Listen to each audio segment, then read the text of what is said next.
Bismillahirrahmanirrahim. Assalamu alaikum. This is Maaz Riaz and I am studying BS Industrial Chemistry from NED University of Engineering and Technology and I am a third year student. तो जो आज का topic मैं आपको explain करूंगा वो है nomenclature और IUPAC नेम्स ऑफ अल्काइंस। मैंने अपनी पिछली दो वीडियोस में आपको एक्सप्लेन किया था नोमेनक्लेचर और IUPAC नेम्स ऑफ अल्केन्स और नोमेनक्लेचर और IUPAC नेम्स ऑफ अल्कीन्स। और मुझे उम्मीद है कि अगर आपने मेरी पिछली दोनों वीडियोस देखी हैं तो दोनों टॉपिक आपको अच्छे तरीके से समझ आए होंगे। अब अल्काइन का नोमेनक्लेचर समझने के लिए आपको अल्केन और अल्कीन का नोमेनक्लेचर अच्छे तरीके से समझ में आना चाहिए। अगर आपको लगता है कि आपका कॉन्सेप्ट उन दोनों में वीक है, अल्केन के और अल्कीन के नोमेनक्लेचर में, तो काइंडली आप मेरी पिछली दोनों वीडियोस देखें और उसके बाद मेरी ये तीसरी वीडियो देखें जिसमें मैं अल्काइन का नोमेनक्लेचर एक्सप्लेन कर रहा हूँ। तो अल्काइन के नोमेनक्लेचर को समझने के लिए आपको 4 रूल्स पर या प्रिंसिपल्स को समझना होगा।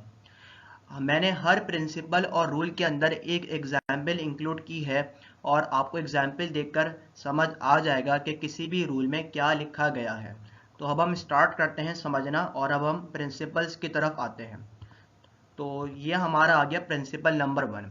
अच्छा, इस वीडियो का जो कैप्शन है या टाइटल है वो है नोमेनक्लेचर और IUPAC नेम्स ऑफ अल्काइंस इन उर्दू। उर्दू का मतलब लेक्चर डिलीवर करना उर्दू में, ये तो है, साथ साथ मैंने इसके रूल्स भी खुद उर्दू में लिखे हैं। उर्दू टाइपिंग के ज़रिए मैं आपको एक्सप्लेन करूँगा कि क्या क्या लिखा गया है। तो अब हम यहाँ पर आ जाते हैं रूल नंबर 1 पर। और रूल नंबर 1 में क्या लिखा गया है मैं आपको पढ़कर बताता हूँ। कार्बन एटमों की लॉन्गेस्ट चेन मुंतखब करें जो कि कार्बन एटमों के दरमियान ट्रिपल बॉन्ड रखती हो, ये पेरेंट चेन होगी। अब इस फर्स्ट प्रिंसिपल या फर्स्ट रूल को समझने के लिए आपको मैं एग्जाम्पल देता हूँ और एग्जाम्पल ये आ गई। आपको एक स्ट्रक्चर नज़र आ रहा होगा, ये अल्काइन फैमिली का एक स्पेसिफिक मेंबर है। अब फर्स्ट रूल के मुताबिक क्या कहा जा रहा है? फर्स्ट रूल में बस ये कहा जा रहा है कि हमें यहाँ पर लॉन्गेस्ट चेन सेलेक्ट करनी है। लॉन्गेस्ट चेन से मुराद हमें यहाँ पर एक ऐसी स्ट्रेट चेन सेलेक्ट करनी है जिसमें मैक्सिमम कार्बन एटम्स आते हों, साथ साथ उस लॉन्गेस्ट चेन के अंदर कार्बन एटमों के दरमियान ट्रिपल बॉन्ड भी मौजूद हों। अब यहाँ पर हम देखते हैं कि मल्टीपल पॉसिबिलिटीज हैं कि यहाँ पर हम लॉन्गेस्ट चेन सेलेक्ट करें और उसके अंदर ट्रिपल बॉन्ड भी आए, लेकिन हमें लॉन्गेस्ट चेन वही सेलेक्ट करनी है जिसमें मैक्सिमम कार्बन एटम्स मौजूद हों। अब इस चीज़ को समझने के लिए अब हम देखते हैं कि वो कौन सी पॉसिबिलिटीज़ हैं, एक एक करके हम उन चीज़ों को देखते हैं। तो यहाँ पर मैं एक हाइलाइटर यूज़ कर लेता हूँ। ये मैंने हाइलाइटर यूज़ कर लिया ताकि आपको समझ आ जाए कि यहाँ पर कौन सी मल्टीपल पॉसिबिलिटीज़ है। कि अगर मैं यहाँ से नंबर देना स्टार्ट करूँ, या यहाँ से मैं देखूँ कि क्या चेन होगी और यहाँ से मैं गिनना स्टार्ट करता हूँ कार्बन एटमों की तादाद और देखता हूँ कि कौन कौन सी पॉसिबिलिटीज़ हैं और स्ट्रेट चेन के अंदर कितने कार्बन एटम्स आ रहे हैं। क्या अगर मैं यहाँ से गिनना स्टार्ट करता हूँ और यहाँ तक गिनता हूँ तो अभी देखता हूँ कि इस तरह से कितने कार्बन एटम्स आ रहे हैं, ये भी एक चेन बन सकती है, ये भी एक पॉसिबिलिटी है। तो ये हो गया नंबर 1 कार्बन एटम, 1 2 3 4 5 6 7। अगर मैं इस तरीके से करता हूं तो 7 आ रहे हैं। अब और पॉसिबिलिटीज हैं और देखते हैं कि और क्या क्या तादाद हो सकती हैं लॉन्गेस्ट चेन में कार्बन एटमों की। क्या अगर मैं यहाँ तक गिनूं और यहाँ से गिनना स्टार्ट करते हैं, 1 2 3 4 5 6 7, ऐसे भी कार्बन एटमों की तादाद 7 है। और अगर मैं यहाँ से यहाँ तक अगर गिनूं और इस तरह गिनते हैं और देखते हैं कार्बन एटमों की तादाद कितनी आ रही है, 1 2 3 4 5 6 7 8। अगर मैं इस तरीके से गिनता हूं तो कार्बन एटमों की तादाद सबसे ज़्यादा आ रही है, यानी लॉन्गेस्ट चेन मेरी ये हो जाएगी और इसके अंदर ट्रिपल बॉन्ड भी मौजूद है। यहाँ पर लॉन्गेस्ट चेन को मुंतखब करते वक्त ये भी आपको ख्याल रखना है कि उस लॉन्गेस्ट चेन के अंदर लाजमी कार्बन एटमों के दरमियान ट्रिपल बॉन्ड भी आना चाहिए। एक पॉसिबिलिटी, लास्ट पॉसिबिलिटी ये भी है कि अगर मैं इस तरीके से चेन को सेलेक्ट कर लूँ, ऐसे करूँगा तो 3 आएंगे, तो 3 तो हो भी बहुत कम, है भी बहुत कम, साथ साथ इसमें ट्रिपल बॉन्ड भी नहीं है, तो यहाँ पर ये तो हो ही नहीं सकता। तो हमारी लॉन्गेस्ट चेन ये हो जाएगी। अब आपको मैं हाईलाइट करके नज़र आ जाएगा, ये हमारी हो गई लॉन्गेस्ट चेन। तो फर्स्ट रूल में यही लिखा हुआ था कि हमें जो भी हमें स्ट्रक्चर गिवन होगा अल्काइन के स्पेसिफिक मेंबर का, हमने उसमें लॉन्गेस्ट चेन सेलेक्ट करनी है जिसमें मैक्सिमम कार्बन एटम्स आते हों, साथ साथ उस चेन के अंदर कार्बन एटमों के दरमियान ट्रिपल बॉन्ड भी मौजूद होना चाहिए। तो ये हमारा फर्स्ट रूल था। अब हम चलेंगे सेकेंड रूल की तरफ। सेकेंड रूल में क्या लिखा गया है, अब इस लॉन्गेस्ट चेन में मौजूद कार्बन एटमों पर इस सिरे से नंबर दें जहां से ट्रिपल बॉन्ड करीब तरीन हो। अब सेकेंड रूल को समझने के लिए मैं आपको एग्जाम्पल देता हूं। एग्जाम्पल से आपको आसानी के साथ समझ आ जाएगा कि बेसिकली क्या कहा जा रहा है। अब यहाँ सेकेंड रूल के अंदर, अब यहाँ पे एग्जाम्पल अगेन हमारे पास वही है और इसके अंदर हम लॉन्गेस्ट चेन सेलेक्ट कर चुके थे प्रीवियस रूल के अंदर, तो वो हमने कर लिया। अब हमें हमारे पास इस चेन के दो सिरे हैं, एक सिरा ये है, एक सिरा ये है, एक सिरा ये है और एक सिरा ये है, दो सिरे। अब हमें नंबरिंग देना स्टार्ट करनी है, नंबरिंग देना हमें स्टार्ट करनी है। अब नंबर यहाँ से देंगे या यहाँ से देंगे। नंबर देने के लिए फोकस हमें ट्रिपल बॉन्ड को देनी है कि नंबर देना वहां से स्टार्ट करना है जहां से ट्रिपल बॉन्ड करीब तरीन हो। अगर मैं यहाँ से देखता हूं तो ये फर्स्ट कार्बन हो गया, ये सेकंड कार्बन हो गया, ये थर्ड कार्बन हो गया। यहाँ से देखूं तो थर्ड कार्बन ट्रिपल बॉन्डेड है। अगर मैं यहाँ से देखूं तो 1 2 3 4 5 फिफ्थ कार्बन ट्रिपल बॉन्डेड है। तो यहाँ से हमारे पास ट्रिपल बॉन्डेड कार्बन करीब है, हमने ट्रिपल बॉन्ड को फोकस देनी है, तो नंबर हम यहाँ से देना स्टार्ट करेंगे। ये हमारा हो जाएगा फर्स्ट कार्बन, ये हमारा हो जाएगा सेकंड कार्बन, ये हमारा हो जाएगा थर्ड कार्बन, ये हमारा हो जाएगा फोर्थ कार्बन, ये हमारा हो जाएगा फिफ्थ कार्बन, ये हमारा हो जाएगा सिक्स्थ कार्बन, ये 7 और ये 8।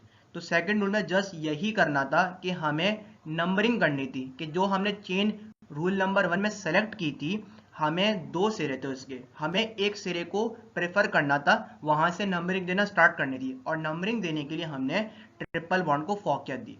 तो ये सेकंड रूल था। अब हम जाएंगे थर्ड रूल की तरफ। अब थर्ड रूल में क्या लिखा गया है, अब कंपाउंड में मौजूद ट्रिपल बॉन्ड की वजह से अल्केन के सफिक्स ANE की जगह YNE लगा दें। अब ये भी मैं आपको एक्सप्लेन करूंगा एग्जाम्पल देकर। ये हमारी एग्जाम्पल आ गई। एग्जाम्पल अगेन वही है जो हम काम कर चुके हैं, अगेन हम कर लेते हैं। ये वाला काम हमने फर्स्ट रूल में किया था, लॉन्गेस्ट चेन सेलेक्ट कर ली थी, और ये वाला काम हमने सेकंड रूल में कर लिया था। हमने एक इस सिरे को सेलेक्ट किया था नंबर देने के लिए और हमने नंबरिंग कर ली थी। ये काम हमने कर लिया था। अब हमें बस करना इतना है कि अब हमें फाइनली इसका IUPAC नेम देना है। IUPAC नेम देना है, लेकिन नाम देते वक्त एक चीज का ख्याल ये रखना है कि अब ये अल्केन नहीं है, ये अल्काइन है। कैसे पता चला, यहाँ पर हमें कार्बन एटमों के दरमियान ट्रिपल बॉन्ड नजर आ रहा है और ट्रिपल बॉन्ड अल्काइन का फंक्शनल ग्रुप है, तो ये अल्केन तो है नहीं, ये अल्काइन का स्पेसिफिक मेंबर है। तो पैरेंट नेम देते हुए हमें बस एक चीज का ख्याल ये करना है कि अल्केन के सफिक्स ANE की जगह हमें YNE लिखना है। अब सबसे पहले तो हमें पेरेंट नेम से पहले, जैसे कि हमने अल्केन के नोमेनक्लेचर के रूल्स में पढ़ा था कि जो भी ब्रांच में ग्रुप अटैच्ड होते हैं, हमें क्या करना होता है, हमें उसकी पोजीशन लिखनी होती है और उसका नाम लिखना होता है। तो हमारे पास तीन ग्रुप है, एक हमारे पास ये ग्रुप है, एक हमारे पास ये ग्रुप है, एक हमारे पास ये ग्रुप है। ये कौन सा ग्रुप है, ये दो कार्बन वाला अल्काइल ग्रुप है। दो कार्बन वाले अल्काइल ग्रुप का नाम क्या होता है, इथाइल होता है। ये एक कार्बन वाला अल्काइल ग्रुप है यानी मिथाइल, और ये भी एक कार्बन वाला अल्काइल ग्रुप है यानी मिथाइल। अब यहाँ पर ग्रुप्स जो हैं वो तीन है, और अल्केन के हमने रूल्स में पढ़ा था जब एक से ज्यादा रूल लॉन्गेस्ट चेन पर पाए जाएं तो वहां पर हमें अल्फाबेटिकल ऑर्डर को फॉलो करना है। अब यहाँ पे इथाइल ग्रुप भी है, मिथाइल ग्रुप भी है। अब यहाँ पे अल्फाबेटिकल ऑर्डर को फॉलो करते हुए देखेंगे कि किस ग्रुप को हम पहले लिखेंगे। अब यहाँ पर इथाइल और मिथाइल दो तरह के ग्रुप हैं।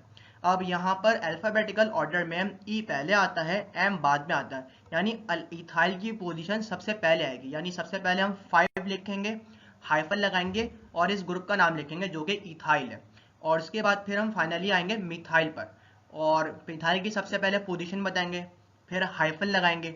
2 पर है मिथाइल, 2 लिखेंगे, कॉमा लिखेंगे, 6 पर भी मिथाइल है, 2,6 हो जाएगा, फिर हाइफन लगाएंगे। अब यहाँ पर दो मिथाइल ग्रुप है, तो मिथाइल से पहले प्रीफिक्स आ जाएगा डाई, तो डाई मिथाइल हो जाएगा, और फिर हम हाइफन लगाएंगे और फिर हम ट्रिपल बॉन्ड की पोजीशन बताएंगे। अब ट्रिपल बॉन्ड की पोजीशन बताने के लिए हमारे पास फोर्थ कार्बन ट्रिपल बॉन्डेड है, थर्ड कार्बन ट्रिपल बॉन्डेड है, लेकिन इन दोनों में से लीस्ट है 3, तो हम यहाँ पर 3 लिखेंगे, हाइफन 3 हाइफन। अब यहाँ पर 8 कार्बन है, हम फाइनली आ रहे हैं पेरेंट नेम की तरफ। 8 कार्बन वाले अल्केन का नाम ऑक्टेन होता है, लेकिन ये अल्केन नहीं है, अल्काइन है, तो यहाँ पर इसका नाम हो जाएगा ऑक्टाइन। ठीक है, यहाँ पर हमने सफिक्स को रिप्लेस कर दिया, ANE की जगह YNE लगा दिया। यही हमारा थर्ड रूल है। अब आपको इसका नाम लिखा हुआ नजर आएगा, ये इसका नाम आ गया। लेकिन जो मैंने कहा था 5 हाइफन इथाइल, इथाइल का नाम पहले लिखा, अल्फाबेटिकल ऑर्डर को फॉलो किया, ई पहले आता है, फिर हमने मिथाइल का नाम लिखा, दो कार्बन एटम से अटैच था, सेकंड कार्बन से सिक्स्थ कार्बन से 2 मिथाइल ग्रुप थे, हमने प्रीफिक्स जाय लगा लिया, और फिर फाइनली हमने पेरेंट नेम लिख दिया जो कि 3 ऑक्टाइन है। ये हमारा थर्ड रूल था। अब हम जाएंगे फाइनल रूल की तरफ जो कि फोर्थ रूल है, और फोर्थ रूल हमारा ये रहा।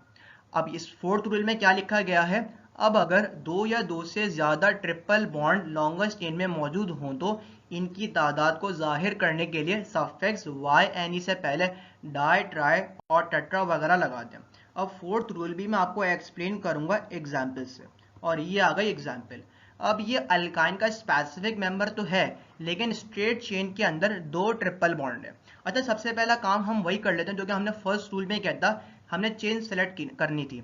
अब चेन सेलेक्ट करना यहाँ पर इंतहाई आसान है, क्योंकि ब्रांच में कोई ग्रुप तो लगा हुआ ही नहीं है, तो हमारी सिंपल स्ट्रेट चेन ये हो जाएगी। आपको नजर आ रही है, हमारी सिंपल स्ट्रेट चेन ये हो जाएगी।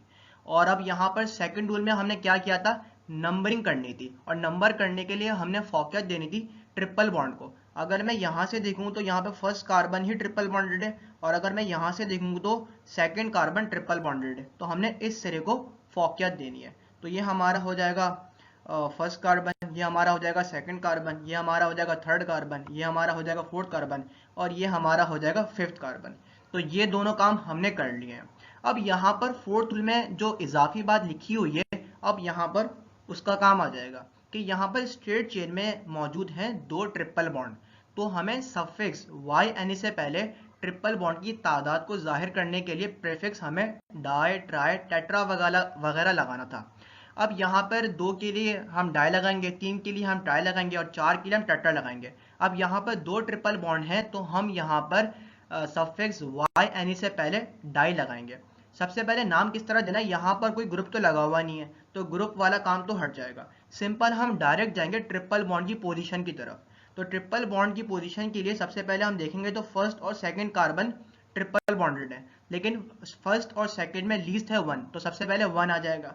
एक और ट्रिपल बॉन्ड है, तो और triple bonded carbon fourth carbon और थर्ड कार्बन है, 3 और 4 में लीस्ट है 3, तो ये हो जाएगा 1,3, हाइफन लगाएंगे। और 5 कार्बन है, 5 कार्बन वाले अल्काइन का नाम होता है पेंटाइन, लेकिन हम सिर्फ यहाँ पर अभी पेंटा लिखेंगे। पेंटा लिखने के बाद चूंकि यहाँ पर 2 ट्रिपल बॉन्ड है, तो हम यहाँ पर डाई लगाएंगे, और फिर हम फाइनली सफिक्स लिख देंगे YNE, और यानी इसका नाम ये हो जाएगा जो आपको नजर आ रहा है, 1,3 पेंटा डायाइन।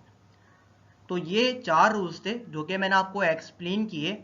यहाँ पर 4 रूल्स मुकम्मल होते हैं। उम्मीद है कि आपको अल्काइन के नोमेनक्लेचर के रूल्स समझ आए होंगे, और आपको अल्काइन के नोमेनक्लेचर के रूल्स अच्छे तरीके से समझ आए होंगे। और अगर आपको ये वीडियो पसंद आई है तो मेरे चैनल का नाम है इंडस्ट्रियल केमिस्ट, और मेरे चैनल को काइंडली सब्सक्राइब करें, मेरी वीडियो को लाइक करें और इस पर कमेंट करें।